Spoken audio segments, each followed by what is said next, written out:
Shalom, shalom, bem-vindos de volta a mais uma leitura do Pequeno Midrash Diz. Eu sou Esther e hoje você irá acompanhar a leitura da Parashá Ki-Sá. Vamos começar a leitura?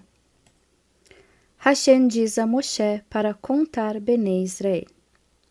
Hashem instruiu Moshe: se você quiser saber quantos judeus há, não os conte, pois à medida que cada judeu é contado, Satã, o anjo mau, aponta seus pecados e reclama para mim. Hashem puna este judeu por seus pecados. Portanto, use uma maneira diferente para saber o número de judeus. Recolha de cada pessoa uma moeda e então conte as moedas. Hashem disse a Moshe para contar os judeus antes de eles começarem a construir o Mishkan, depois do pecado do bezerro de ouro. Hashem instruiu Moshe: deixe que cada homem judeu, a partir dos 20 anos, passe diante de você e entregue uma moeda de prata pesando meio shekel. Então, conte as moedas de meio shekel para saber quantos judeus existem. Use as moedas de prata provenientes da contagem para o Mishkan. Derreta-as e molde a prata em 100 adanim, em caixes baçais, para sustentar as vigas e os pilares de madeira do Mishkan. Hashem mostrou a Moshe uma moeda de meio shekel de fogo tirada de sob seu trono celestial e lhes disse: esta é a moeda que Bnei Israel deverá dar para a contagem mais tarde. Na época do Beit HaMikdash, cada judeu tinha que dar uma moeda de meio shekel, uma vez por ano, aos cofres do Beit HaMikdash. Estas moedas eram usadas para comprar animais, para os korbanot, tzibur, sacrifícios, para toda a comunidade. O Mishkan nos conta sobre a leitura de Parashat Shekalim. Quando Hashem falou a Moshe sobre a mitzvah de que cada judeu deve dar uma moeda para o Beit HaMikdash, uma vez por ano, Moshe comentou com tristeza: é verdade que enquanto o Beit HaMikdash existir, os judeus cumprirão esta mitzvah exatamente como eu lhes ensinei. Mas o que acontecerá depois que o Beit HaMikdash for destruído? Os judeus não mais darão moedas de meio shekel, e o meu nome não será mais mencionado em ligação com essa mitzvah. Hashem consolou Moshe. Não é como você pensa, Moshe. Mesmo depois da destruição do Beit HaMikdash, os judeus lerão em seus Batei Kenesiot, sinagogas, a parashá sobre a doação das moedas de meio shekel. Sempre que eles lerem esta parashá, eu considerarei como se você, Moshe, estivesse lá, contando Bnei Israel. A parashá sobre a mitzvah de dar moedas de meio shekel é chamada de Parashá Shekalim. Além dela ser lida na parashá desta semana, ela também é lida na sinagoga todos os anos no Shabat antes de Rosh Chodesh Adar, após a parashá da semana. Ela é uma das 4 parashiotes especiais que são lidas todos os anos antes de Pessah, no final do mês de Shevat e nos meses de Adar e Sivan.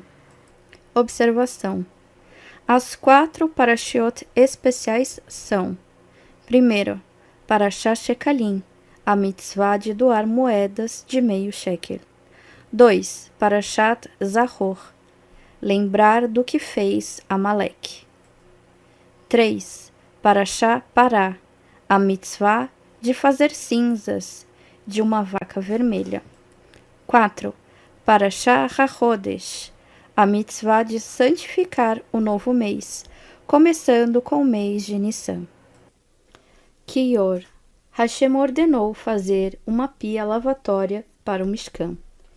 Em Parashat Terumá, você ouviu sobre Arão, o Shushan e a Menorá. Agora Hashem disse a Moshe para fazer mais um objeto, um quior, uma pia. O quior tinha torneiras de onde os Kohanim despejavam água sobre as suas mãos e pés, antes de começar a sua avodá. O quior ficava no pátio do Mishkan, próximo ao Misbear. Os Kohanim se lavavam antes de ir para o Misbear oferecer os korbanot. Porque Hashem ordenou aos Kohanim lavar suas mãos e pés antes da avodá? Poderíamos responder que Hashem queria se certificar que as mãos e pés deles estivessem limpos. Esta é uma explicação verdadeira, mas há também uma razão mais profunda para a ordem de Hashem.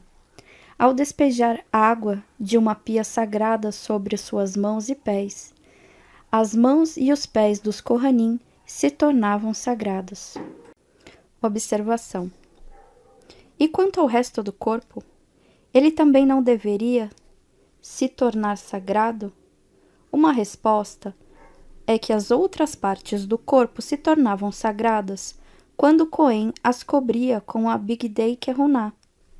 Como o Cohen não usava vestes em suas mãos e pés, a água era necessária para tornar estas partes sagradas. Rabino S.R. Irsky.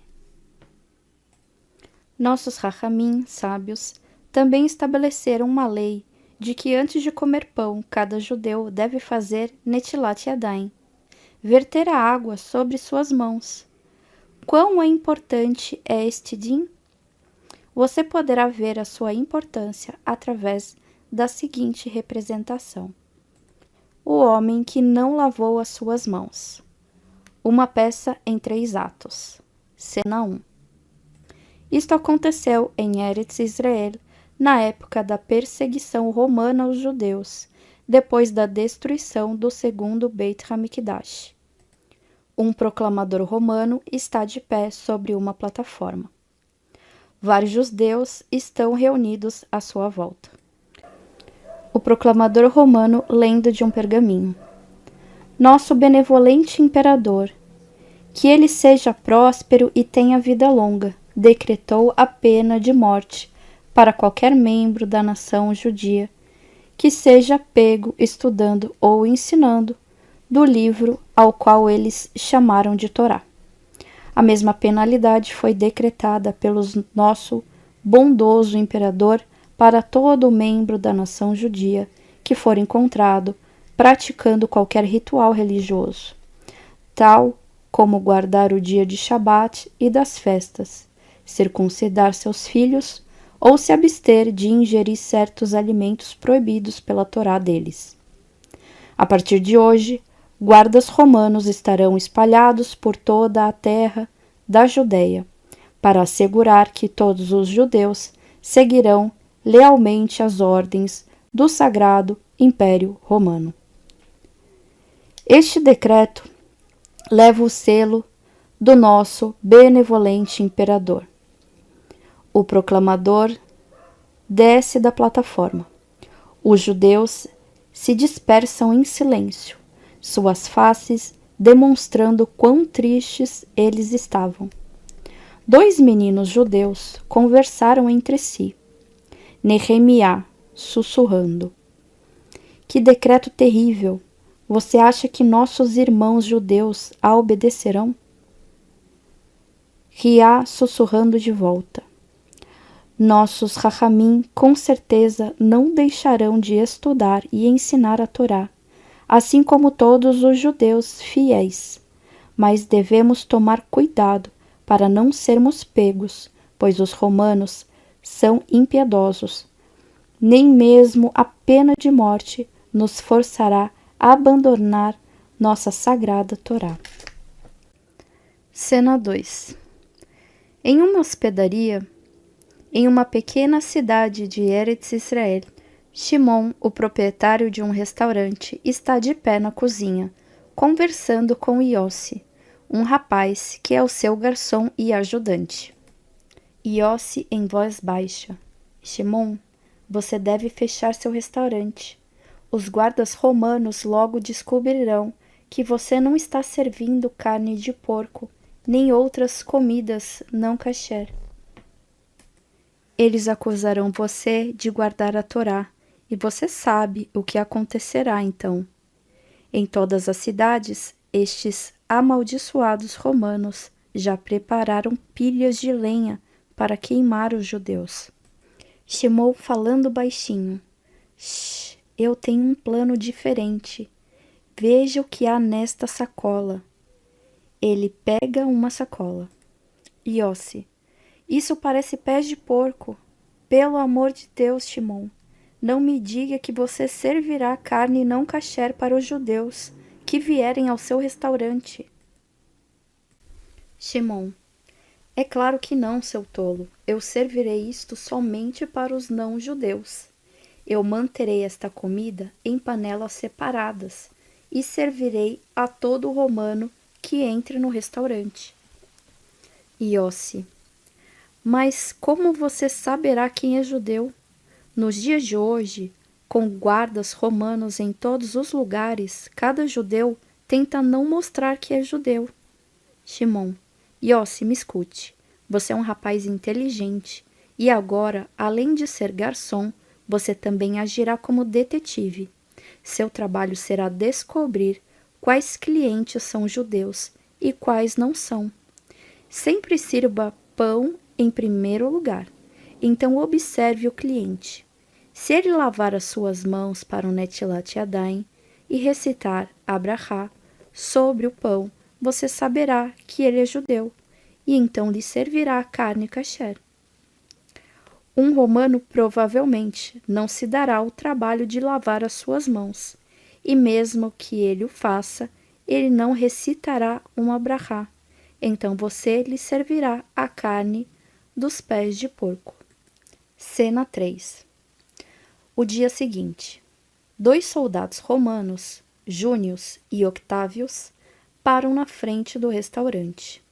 Jânius, que cheiro delicioso! Vamos entrar para comer aqui. Octávios, estou faminto. Como um lobo. Jânius, eu também. Eles entraram e se sentaram. Ei, garçom, sirva-nos a sua melhor carne e seu melhor vinho. Nós somos clientes que pagam bem. Yossi lhe serve uma bandeja de pão e observa enquanto eles devoram todo o pão. Ele vai para a cozinha. Yossi para Shimon, 2 porções de pés de porco fritos. Yossi serve a carne e o vinho. Os soldados romanos comem e bebem animadamente. Outro cliente entra. Yossi lhe serve pão. O cliente vai para o fundo do salão para lavar as suas mãos e dizer uma abrahá. Yossi vai para a cozinha. Yossi para Shimon, uma porção de carne kasher. Os soldados romanos pagam e saem. Entra outro cliente. Ele morde um pedaço de pão sem lavar as mãos ou dizer abrahá. Yossi vai para a cozinha. Yossi para Shimon, uma porção de pés de porco. O cliente termina sua refeição e ele chama Yossi. O cliente. Ei, aqui, garçom. Eu já terminei. Quanto eu devo? Yossi, 7 moedas de ouro. O cliente. Você ficou maluco? Esta é a 5ª vez que venho a este restaurante e você nunca me cobrou mais do que 3 ou 4 moedas de ouro. Eu comi apenas pão, carne e vegetais. Yossi, mas senhor, servimos hoje para você uma carne muito cara. O cliente, o que pode custar tanto dinheiro assim? Yossi, você comeu pés de porco fritos.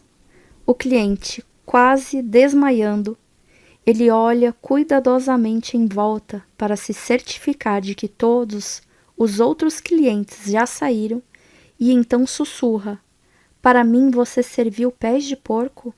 Como se atreveu? Você não sabe que sou judeu?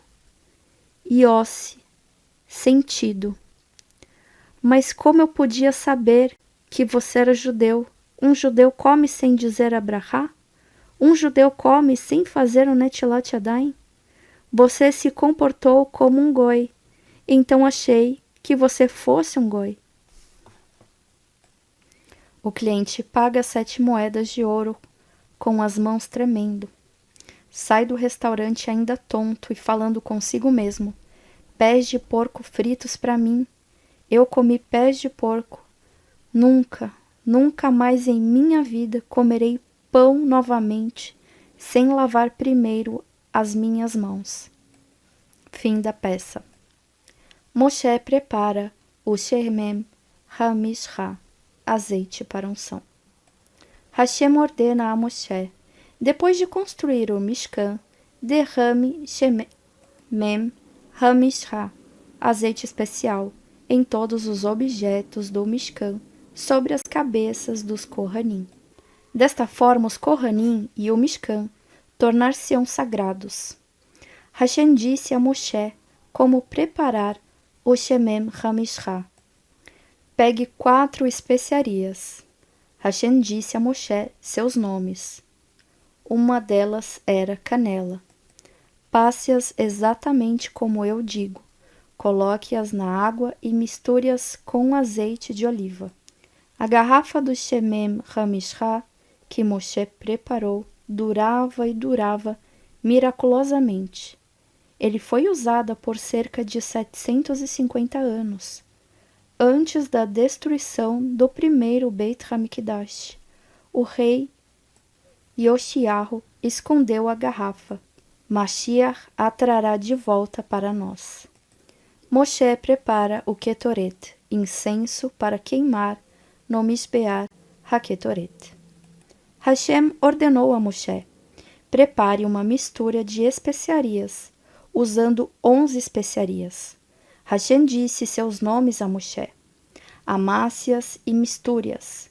Este incenso, o Ketoret, será queimado no Mishbeach HaKetoret, o altar para incenso, todos os dias. O Ketoret queimado exalava um aroma delicioso. Era algo além deste mundo. Um judeu poderia pensar: farei a mesma mistura de especiarias e queimarei em minha própria casa, para que eu e a minha família desfrutemos deste cheiro maravilhoso. A Torá, no entanto, proíbe isto. O Ketoret era sagrado. Só podia ser preparado para o Mishkan e para o Beit HaMikdash. Da mesma forma, é proibido a um judeu preparar Shemem HaMishra, o azeite para unção, para o uso próprio. Ele só pode ser usado para os propósitos ordenados por Hashem.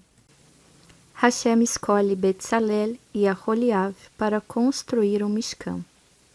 Hashem disse a Moshe: talvez você esteja preocupado sobre onde encontrará trabalhadores habilidosos para construírem os objetos do Mishkan. Mas você não precisa procurar artesãos, pois eu escolhi Betzalel, da tribo de Yehudá, para realizar o trabalho. Ele tem apenas 13 anos, mas eu lhe concedi conhecimento e habilidade para construir todo o Mishkan. Ele sabe carpintaria e ele sabe fixar pedras preciosas em suas molduras. Ele sabe como trabalhar com ouro, prata e cobre.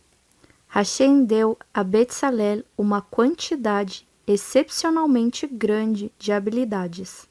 Pode ser que você conheça alguém que seja um excelente carpinteiro, mas se você lhe pedir para fazer um colar de prata, ele responderá: este não é o meu ramo. Procure um ourives que trabalhe com prata.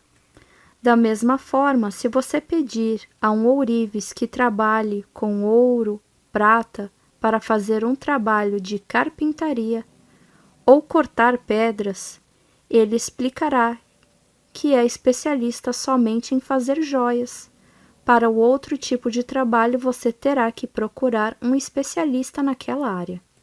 E se você conhece um homem habilidoso, que é pau para toda obra, geralmente ele não domina com perfeição nenhuma tarefa. Betzalel era único, porque Hashem lhe concedeu perfeição em todas as habilidades necessárias para construir os objetos do Mishkan. Ele era perfeito no trabalho com joias finas e com modelos complicados em prata e ouro, e era igualmente perfeito em talhar madeira e pedra. Normalmente, se um artista recebe um pedido para fazer algo que ele nunca fez antes, ele primeiramente tentará fazer um esboço, ou um projeto, ou um modelo. Bezalel, no entanto, não precisava primeiro fazer um modelo ou um esboço. Ele era capaz de fazer o objeto final imediatamente. Além disso, Hashem deu a Bezalel o Ruach HaKodesh. Com o Ruach HaKodesh, que pairava sobre ele, Bezalel conseguia entender o significado profundo de cada objeto que ele fazia. Hashem informou a Moshe: eu também escolhi um ajudante para Bezalel. É Aholiav, da tribo de Dan, e ambos, Bezalel e Aholiav, poderão designar tarefas para todo homem e mulher que quiser ajudar na construção do Mishkan. Hashem adverte Moshe que os judeus não podem violar o Shabat para construir o Mishkan. Hashem advertiu Moshe: os judeus podem pensar que a construção do Mishkan é uma mitzvah tão importante que eles devem prosseguir com a sua construção até mesmo no Shabat. No entanto, isto é proibido. Avise-os que qualquer melachá, trabalho, necessária para a construção do Mishkan, não pode ser feito no Shabat. Os judeus devem guardar o Shabat como um dia sagrado e se abster de trabalhar nele, agora e para sempre. O dia do Shabat é um sinal entre mim e Bnei Israel de que eles são o meu povo. A mitzvah do Shabat é tão importante que se todos os judeus do mundo cumprissem 2 Shabatot com todos os dinim apropriados, Mashiach chegaria imediatamente. Moshe recebe 2 Luchot, tábuas. Depois de Matan Torá, Moshe permaneceu no topo do Har Sinai por 40 dias. Ao final do 40º dia, Hashem deu a Moshe 2 Luchot maravilhosas, feitas de pedra de safira, que ele tirou debaixo do seu trono celestial. As 2 Luchot tinham o mesmo tamanho, 6 tefahim de altura, cerca de 61 centímetros, e 6 tefahim de largura, e 3 tefahim de espessura. Nas Luchot estavam gravados os 10 mandamentos. Embora elas fossem muito pesadas, Moshe conseguiu segurar ambas as Luchot em uma mão. Milagrosamente, ele não sentiu seu peso. Hashem disse a Moshe: dê estas Luchot a Bnei Israel. Elas são um presente meu, um sinal do pacto que eu fiz com Bnei Israel no Har Sinai. Moshe pegou as Luchot, mas ela nunca as deu a Bnei Israel, pois coisas terríveis aconteceram no acampamento judaico enquanto Moshe esteve longe do povo. Os judeus pedem a Aharon que faça uma imagem. Moshe havia dito aos judeus que ele retornaria do Har Sinai ao final de 40 dias. De acordo com o entendimento do povo sobre suas palavras, 40 dias já haviam se passado e ele ainda não tinha voltado. As pessoas começavam a ficar muito preocupadas. Aonde está Moshe? Elas pensavam. Será que aconteceu algo com ele? Será que ele ainda está vivo? Ele não levou nenhuma comida com ele.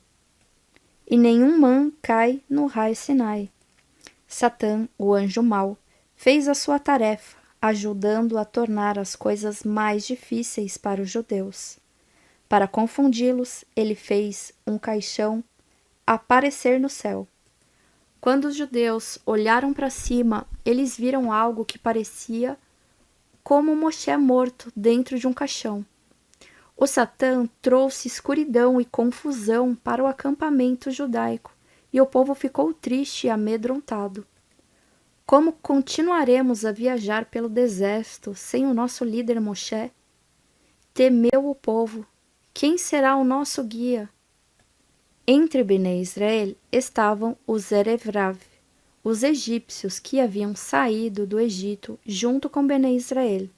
Embora os Erevrav tivessem se convertido ao judaísmo, em seus corações eles ainda queriam servir a ídolos, como sempre fizeram no Egito.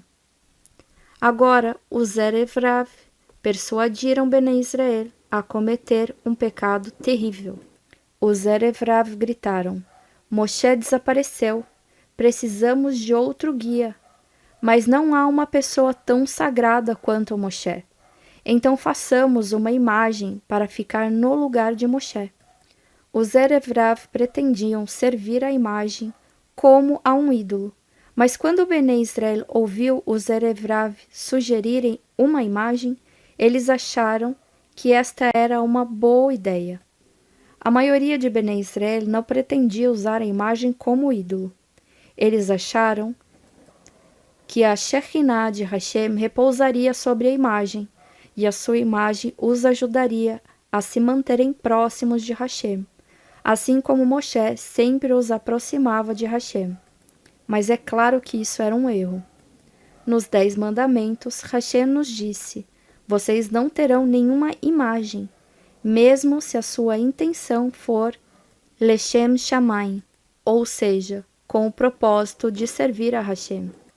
Hur, que era filho de Miriam e sobrinho de Moshe e de Aharon, se levantou e gritou: povo ingrato que não ouve Hashem, só porque Moshe não está aqui com vocês, vocês querem fazer uma imagem?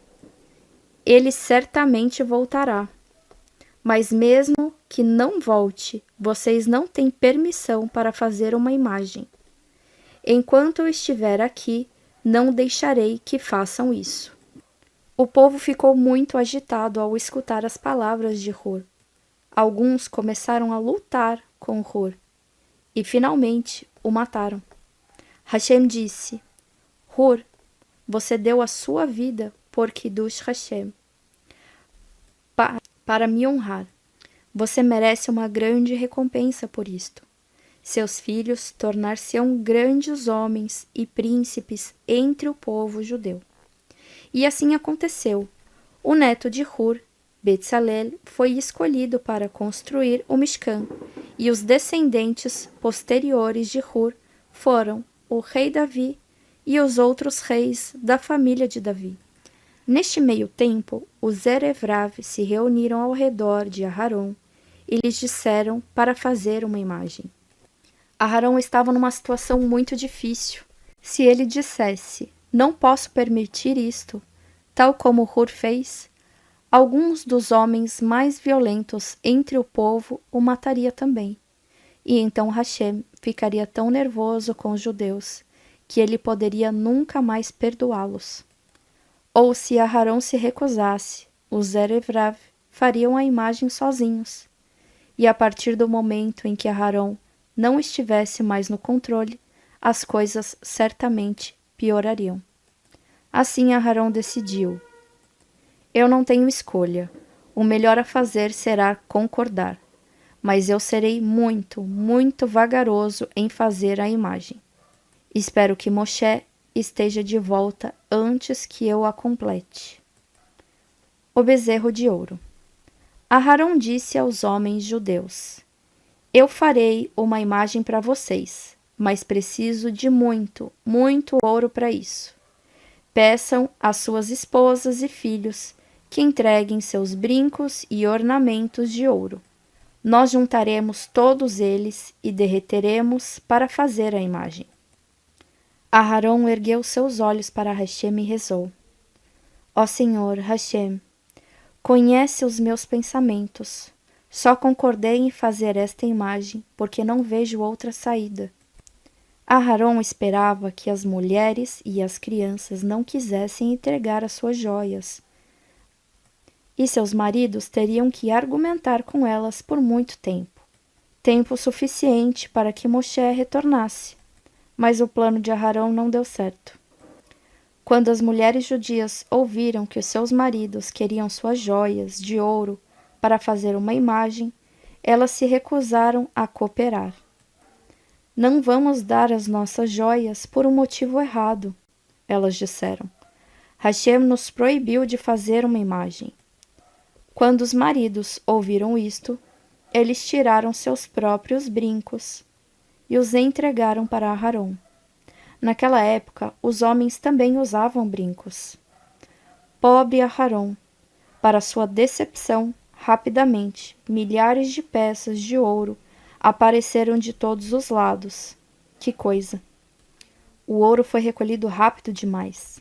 Somente uma tribo inteira não deu o seu ouro, a tribo de Levi. Nenhum único homem da tribo de Levi foi persuadido a doar qualquer ouro ou joia para fazer uma imagem. Entre as demais tribos, os tzadikim também se recusaram a doar qualquer ouro. Aharon juntou todo o ouro e jogou-o no fogo para derreter. Então ele pegou uma ferramenta para moldar uma imagem. Agora os mágicos egípcios se puseram a trabalhar. Com a sua mágica, eles fizeram a imagem de um bezerro. E o Satã, o anjo mau, ajudou também. Ele deu ao bezerro de ouro o poder de se mexer e balir, que é emitir aqueles sons característicos de bezerros e ovelhas. Os Erevrav estavam muito felizes que seu plano dera certo. Eles exclamaram: "Este bezerro tem poderes especiais. Vamos adorá-lo." Bene Israel não concordou que o bezerro fosse um ídolo, mas a maioria deles achava que ele era um objeto sagrado onde a Shekhinah de Hashem repousava. Quando Aharon viu quão confuso o povo estava, ele criou outro plano para ganhar tempo até a volta de Moshe. Moshe certamente conseguiria corrigir o povo.